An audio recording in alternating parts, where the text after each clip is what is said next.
ঘন কুয়াশায় বিপর্যস্ত নীলফামারীর জনজীবন, বেড়েছে নানা রোগবালাই। বিস্তারিত জানাতে সৈয়দপুরে আছেন রিপোর্টার শাকির হোসেন বাদল। সরাসরি যাচ্ছি তার কাছে।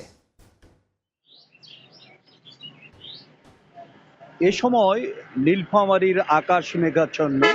তাপমাত্রা নীলফামারীতে এ সময় রয়েছে 13 ডিগ্রি সেলসিয়াস। গত এক সপ্তাহ ধরে নীলফামারীতে ঘন কুয়াশার কারণে এখানকার জনপদ সবসময় কুয়াশায় আচ্ছন্ন ছিল। গভীর রাত থেকে শুরু করে সকাল 8টা-10টা পর্যন্ত ঘন কুয়াশায় আবৃত থাকতো নীলফামারী জনপদ। আজকের এই মুহূর্তে কিছুটা কুয়াশার পরিমাণ কম হলেও শীত আছে, কিছুটা ঝিরঝিরি বাতাস।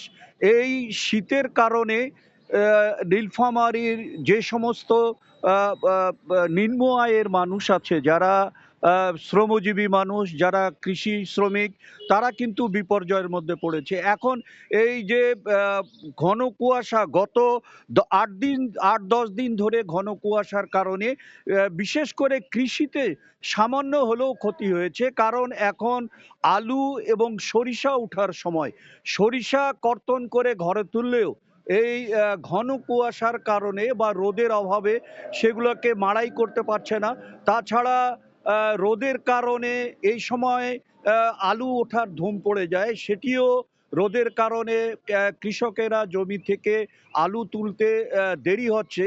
তো কৃষিতে কিন্তু এই সমস্যা থাকলেও শ্রমজীবী যারা মানুষ, যারা প্রতিদিন দিন আনে দিন খায়, তারাও কিন্তু চরম সংকটে পড়েছে। কারণ আপনারা দেখছেন যে এখানে সকালে এই জায়গাটায় যে পরিমাণ মানুষের সমাগম থাকে এখন কিন্তু নেই। যারা এখানে অটো রিক্সা চালক বা রিক্সা চালক যারা আছেন, তাদের সাথে কথা বলে আমরা যতটুকু জেনেছি যে তারা বলছে যে আমরা সকালে অনেকেই শ্রমজীবী মানুষ যারা রিক্সা এবং ভ্যান চালায়, তারা সকাল সকাল বেরোয়। কারণ এই সময়টা এই সময়টুকু যারা কৃষি শ্রমিক বা যারা শিল্প শ্রমিক, তারা কর্মস্থলে যায়, যার ফলে ভাড়াটা তাদের বেশি থাকে।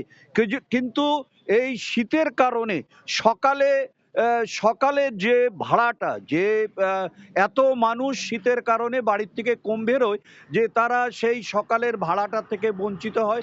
ফলে শ্রমজীবী এবং শিল্প শ্রমিক, যারা শ্রমজীবী মানুষ, তারা আর্থিকভাবে কিছুটা হলেও ক্ষতিগ্রস্ত হচ্ছে। তাছাড়া আপনারা এইখানে শীতের কারণে হাসপাতালগুলোতে প্রতিদিন কিন্তু শিশু এবং বয়স্ক রোগীর সংখ্যা বাড়ছে। হাসপাতালগুলোতে যেভাবে রোগীর সংখ্যা বাড়ছে, তারে ডাক্তাররাও চিকিৎসা দিতে হিমশিম খাচ্ছে।